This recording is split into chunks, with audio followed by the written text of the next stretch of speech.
கண்டிப்பாக வந்து எல்லாமே செய்வாங்க. அந்த கடைக்கு போயிட்டு வரணும். சரிங்க. துறைகிட்ட சொல்லு, சங்ககிட்ட சொல்லு, நம்ம சாமிகிட்ட எல்லாருக்கும் சொல்லு. சரி. ஆமாம், சேதாரம் ஆகிட்டு இங்கே தான் போயிட்டு வரேன். ஆகட்டும். சாமி தரணும். ஒரு மீன் தலை ஊங்குது.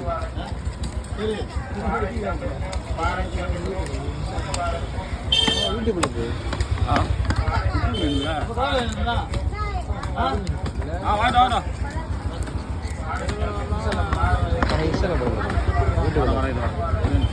இன்ஸ்டால போடுறாங்க, வெதர் போடுறாங்க. இன்ஸ்டால போடாது, எஃப்எம் கட்டிங் போடுறாங்க.